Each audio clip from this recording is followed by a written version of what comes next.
Okay, so I tried again to make a rudimentary tripod out of my boyfriend's speakers, his laptop, some cushions, a photo frame of my boyfriend as a 2-year-old, and it didn't work. So I'm holding the camera yet again. My poor arm. It's giving me gunzo. Hi everyone! How have you been, lovelies? Okay, I know last time I spoke to you I promised I would do a video about chronic pain, but you know what? Screw that! I can talk about chronic pain any day I want to because it affects my life every single day. I can bitch about that for hours at a time. Today I thought I'd talk about something that affects a lot of young people but doesn't really get talked about very much, and that is self-harm. Because you may not know this about me, but I am a former, or should I say recovering cutter. I think it's kind of like, I don't want to be trivial in any kind of manner, but I think it's similar to something like alcoholism. Because for me personally, I can never say I used to be a cutter.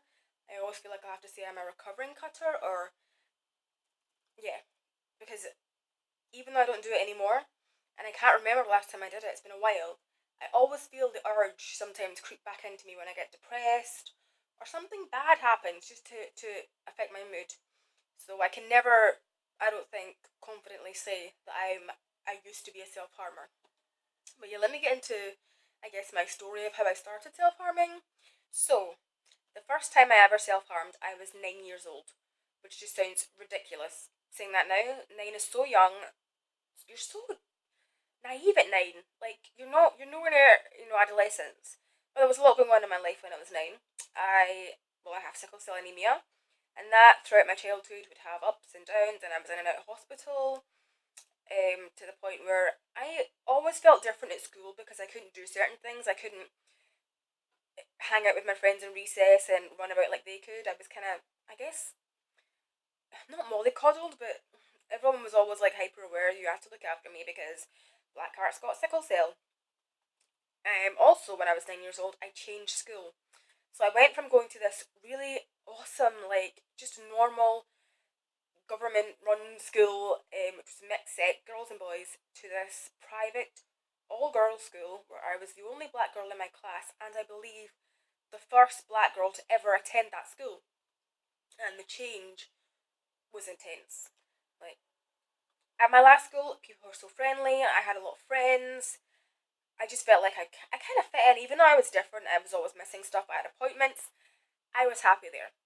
When I went to my new school, which I knew was a much better school in terms of what I could do academically, even as a 9-year-old, as strange as that sounds, I didn't make friends very easily. I struggled really a lot, and that started to make me feel depressed. I think that 9 was the first time I ever had depression. I'm not sure if you can be diagnosed at that age, but that was the first time I ever thought about self-harming. And the reason I thought of like harming myself is because when I go to hospital, I would always have my blood taken. And it got to the point where I didn't really feel the pain of it anymore. And I don't know, there was always something cathartic about it almost. When they would find the vein, because my veins were impossible, get the blood out, I was just like, relief. Because it used to be this big deal when I was younger. So I got my math set. It had like a protractor, a compass, that kind of general stuff in it. And the compass stood out to me. I was like, this thing is sharp. I kind of felt it with my finger. And the first place I ever cut was on my wrist here. I don't know how well you can see. It's quite faded. Uh, and I don't even know how a 9-year-old thinks to do that, but at the time I was just desperate. I didn't want to tell my parents that I was maybe failing at school in terms of not being able to make friends and not feeling the same as everybody else. So I just thought, just do it. So that was the first time. And then I continued to do this kind of on and off throughout, as I got older into my adolescence. And it tended to be when things were, I guess, going wrong in my life. So kind of mid-teens was when it came to kind of an escalation for me because obviously your body's changing, puberty, exams. There was so many things stressing me, and also the fact my parents were in a very unhappy marriage. And obviously when that happens, it affects the children as well. Not blaming them at all because it's not their fault. But all these things kind of just, I wasn't expressing them in any kind of way that was making me feel any more relaxed about it or come to terms with it any better, so I kept cutting. Except I kind of became a professional at it, which was, yeah, it's a horrible thing to say. But I had this cutting kit that I developed, and it would be hidden in a special place in my room, and it had some hypodermic needles, believe it or not, that I used to nick from hospital when nurses weren't looking. It had alcohol wipes, steri strips. It had these little what are they called? They're like kind of almost like stitches, but they're not. They're like plasters. Anyway, everything I guess a cutter would need, and even going to the kit when I felt like it was time to do it would make me feel relaxed. And I just knew, what to do. Get a needle out, strip, strip, strip. I used to do kind of strips across my arm, watch the blood flow out, and I would just feel so much more relaxed. Just it was like exhaling for me, like I couldn't breathe. Exhale. So yeah, I was definitely a depressed teen. Only thing is, it hadn't been diagnosed, and I hadn't really told anybody. I think I was too scared to tell anybody. I felt like admitting how I felt would be a feeling, especially because I had two younger sisters who were now joining me at the same school and were super popular and happy. And my big brother, everyone loved him. He was doing well for himself at university. I kind of felt like Piggy in the middle, basically. Mm. So I was finally diagnosed with depression when I went to university. Oh, I should say that before I was diagnosed with depression, no one really knew about my cutting apart from my sister who had found me one time, my younger sister, and my dad had an inkling. We had a discussion in the car. I remember this when I was younger, and he was just kind of like, "You're not yourself. I'm worried about you." And this is before I went to university officially. And I told him kind of what was happening, but I don't want to say he dismissed it because he didn't, but he knew I wanted to leave the house. So he allowed me to do that. When I went to university, I went to halls of residence. And I wanted to leave the house because of what was happening with my parents arguing. So not that he didn't do anything about the cutting, I think it was like he didn't know what to do. So when I finally went to the GP at around 18 years old and told him what was happening, I was referred for CBT, which is cognitive behavioural therapy. And I was also put on a dose of antidepressants. Now, through the years, I've been through, I think, every single antidepressant on the market. I can't even remember the names, but I've tried them all, lowest doses, maximum doses, and finding one that works for you is so important. Yeah, that's the first step in treating depression, finding the right antidepressant. Um, I can't say the CBT did anything for me. I didn't like the person I was being counselled by. He was a man who I didn't feel comfortable talking to, and I didn't really believe CBT was for me.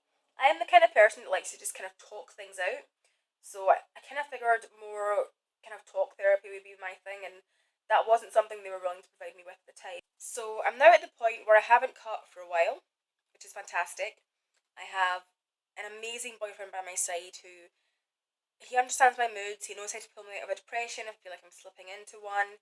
He knows kind of what triggers me off. And I'm also, I guess, as I've become an adult, I've become more self-aware of the things that make me sad and make me depressed and make me have those feelings that I want to cut again. So I'm happy with where I'm at the moment. I'm kind of, I don't want to say proud of myself, but I kind of am because there was one point where I thought I was going to end up killing myself because of the depression and because of the cutting. And it's not something that's talked about much. Mental health isn't something people want to really broach too often, but it shouldn't be a taboo. Um, my scars are quite visible. I have scars not only on my arm, my right arm, because I'm left-handed, but also on my thighs, and they are quite visible. And at work, sometimes people ask me about them. It's not usually young people. It's generally older people, older generation. Like I want to say like 50 plus, and they think a lot of the time they ask me, "Is that like a tattoo of a fern? Have you had your skin branded?" Because I have what's called keloids, where the scar tissue is hyper healed, if that makes sense. So it's thickened, and believe it or not, people tell me my scars look pretty, which is very strange. I don't think they're pretty, but and when they ask about it, it's not to be rude, it's not to be intrusive. They're just honestly curious. And I used to be afraid of explaining what had happened to me, especially in my profession, because it was kind of it's like an embarrassing thing to have to admit that at one point you felt so low that you did that to yourself. But now I don't mind telling people what it's about and what happened to me. Um, and generally, people are responsive and will say, "Oh, I've had hard times too. I've done this. I've done that. Blah, blah, blah, blah." You know, it starts a conversation and you can share. Mm, yeah. The most important thing as a recovering self harmer is knowing when you are falling into one of your funks. If you can catch yourself before it gets to the point of, I'm gonna do something horrible to myself, then you can call your GP, you can call one of your friends, you can do something for yourself that stops you, prevents you from doing that dumb thing because you know you're gonna regret it later. That's the one piece of advice I really want to dole out to anybody that's watching that might be going through it. Um, and never give up because there's always hope on the other side. I never thought I'd fall in love again, believe it or not. I never thought I'd find someone that would want me, understand me, would deal with my depression, my moods. And I have someone, and it makes me feel amazing that he wants to be with me. So it's good. Life at the moment is pretty damn good. Um, so that's basically my story. I can't think of anything I might have left out. There probably is something. If you want to know anything else, give me a message, comment, ask me. I hope this has been useful for you. And yes, I will at some point talk about sickle cell and chronic pain, but I thought this was much more pertinent today. Yeah, it just seemed like something people should really talk about more. Um, but thank you so much for watching and being understanding, and I will see you in the next video. Bye, lovelies!